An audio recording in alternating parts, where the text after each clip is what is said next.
Smart ration కార్డులు ATM card సైజులో design, ఓవైపు సీఎం మరోవైపు పౌర సరఫరాల శాఖ మంత్రి ఫోటోలు, మధ్యలో సర్కార్ లోగో, వెనకాల క్యూఆర్ కోడ్. ఈ స్మార్ట్ రేషన్ కార్డులను మొదటిసారిగా 1,00,000 కుటుంబాలకు ఇవ్వనున్నట్లుగా, అదేవిధంగా పాత వాళ్ళకు సైతం విడతల వారీగా పరిచయంలో గృహిణి లేదా కుటుంబం ఫోటోలు.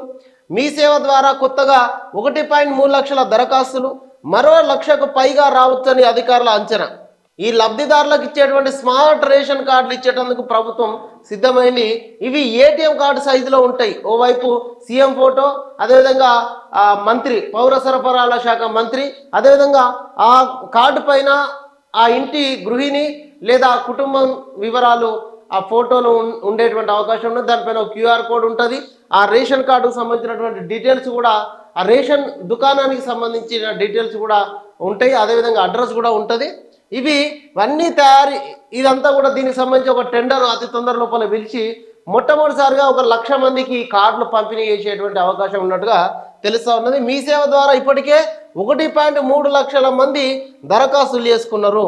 అదేవిధంగా ఇంకో 1,00,000కు పైన కూడా ఈ కార్డు లింక్ని రావచ్చు అనేటువంటి ఆలోచన కూడా వచ్చింది. మొత్తంగా 1 కోటి మంది కుటుంబాలకు రేషన్ కార్డులు ఇచ్చేటువంటి ఆలోచనలో ప్రభుత్వం ఉన్నట్టుగా తెలుస్తూ ఉన్నది.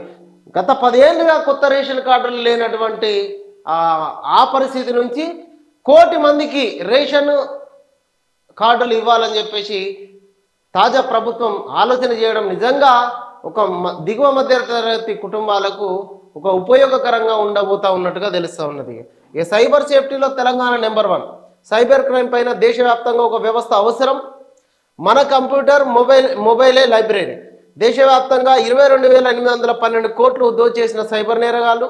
హెచ్ఐసిసిలో షీల్డ్ 2025 కార్యక్రమంలో సీఎం రేవంత్. ఎస్సీ వర్గీకరణ కమిషన్ కాలపరిమితి పెంపు వచ్చే నెల 10 వరకు పెంచిన రాష్ట్ర సర్కారు.